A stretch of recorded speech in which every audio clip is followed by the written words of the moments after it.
What is up, family? Another recording of my training session for this week. This one right here, I'm going to be doing some Spoto press. So right now you're just watching my warm-up. Spoto press, purpose of it is just to work through a weak point in your bench press. For me, it's usually the mid-range. So Spoto press is a good one to use. You could use a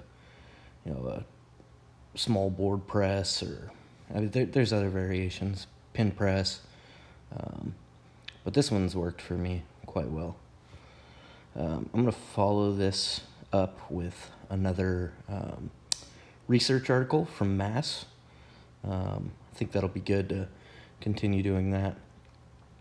Just kind of go over things and then like what I think, what my opinion on each article is. And yeah, just go from there.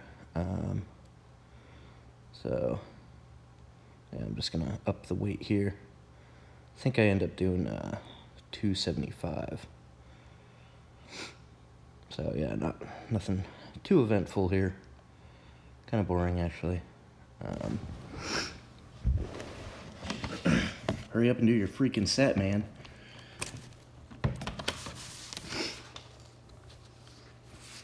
Yeah, so just some warm-up sets. I don't do a whole lot of crazy crap. I know a lot of people do like a bunch of dynamic workouts and warm-ups and all kinds of stuff. And I don't know, for me, it's just not necessary.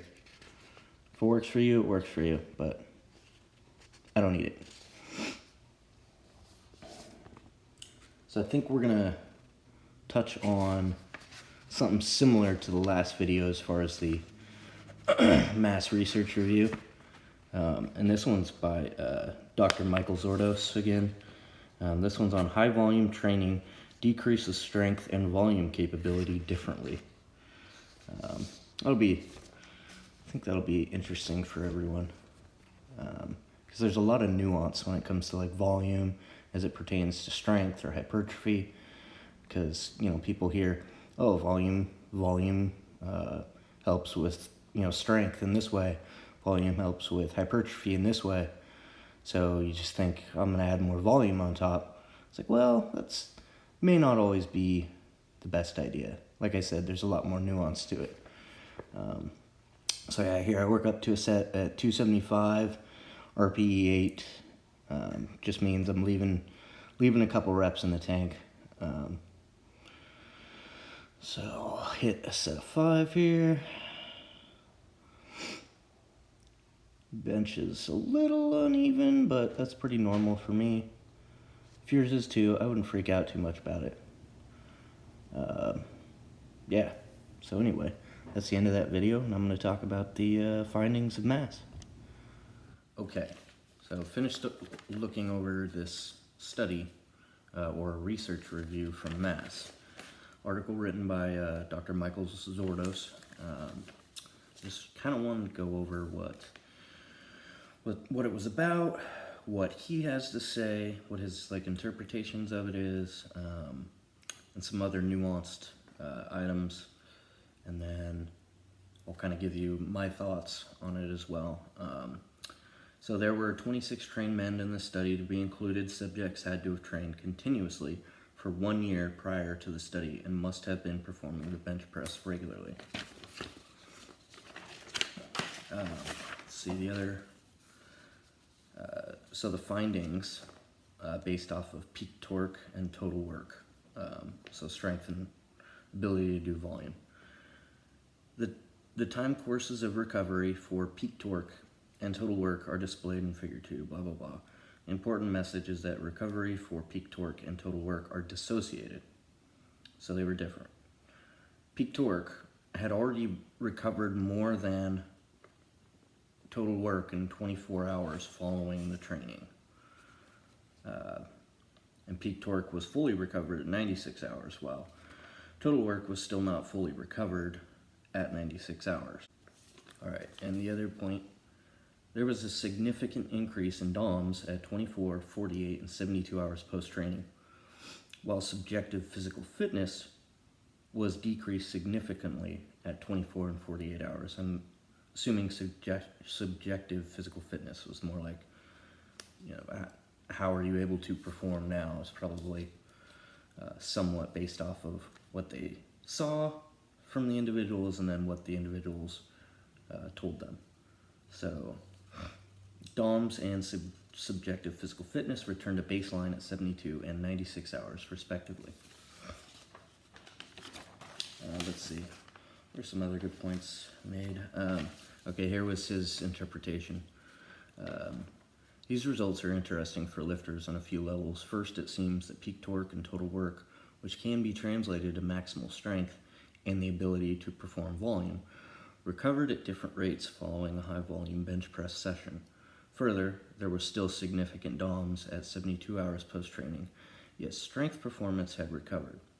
So he had a couple of different ideas as to why it happened, and I think some of it was also ideas from the researchers performing the study. So one of them was the reduced muscle glycogen just from the higher volume work. Just because, with higher volume, you're going to deplete more glycogen than if you're doing, say you're in a strength cycle, you're doing 3, 4, 5 rep sets. That's pretty much, unless you're doing your reps really slow, it's pretty much going to be all ATP and creatine phosphate as far as your fuel substrate. So there's probably,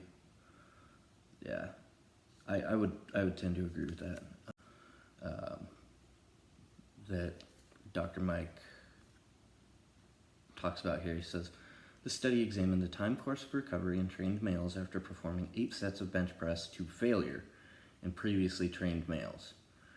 To measure recovery at all time points, both peak torque and total work were measured by testing shoulder adduction force during 2 sets of 4 repetitions and 1 set of 20 repetitions. Further, delayed onset muscle soreness of the pectoralis major was assessed, and subjective physical fitness was rated on a Likert scale to gauge muscle damage and recovery. All measures were taken immediately before and after training, then repeated at 24, 48, 72, 96 hours following training. So both peak torque and total work decreased as expected immediately after training. That one seems kind of obvious, right? So then, for the next, until 96 hours has passed, that volume is affecting your ability to do work, right? To do more work. So if you have a really, really high volume day, so like I have my first day of the week, I'm just talking about how this affects training. My first training day of the week, on Monday, I usually do a ton of squats, some sort of lighter weight deadlift variation, some sort of bicep work, and then some sort of upper back, vertical pulling, like lat pull downs or pull-ups. I usually do pull-ups or weighted pull-ups. So you do a higher volume training day. You want your following day, in order to improve on recovery, you want it to be a little lower on volume, and probably have it not be using all the same muscle groups that you used the previous day. It seems pretty obvious. And then after that, day 3, you can hit some lower body stuff that's maybe a little bit more posterior chain related. So you do your deadlifts and then a pause squat. So that way you're still getting your squats in. And obviously this is all related to powerlifting, strength training, bodybuilding. It's another discussion. Let's see, what else did he talk about here? The important take home from these results is that following a damaging bench press training session, maximal force output recovers more quickly than the ability to perform training volume. Therefore, when training in a volume block, it may be wise to not pack too much volume into one session. Doing so will impede recovery and possibly impede total training volume and frequency for the remainder of the week. Further, a lifter may consider a lower volume power type session following a high volume session, since force output returns to baseline more quickly than the ability to effectively perform high repetition sets. So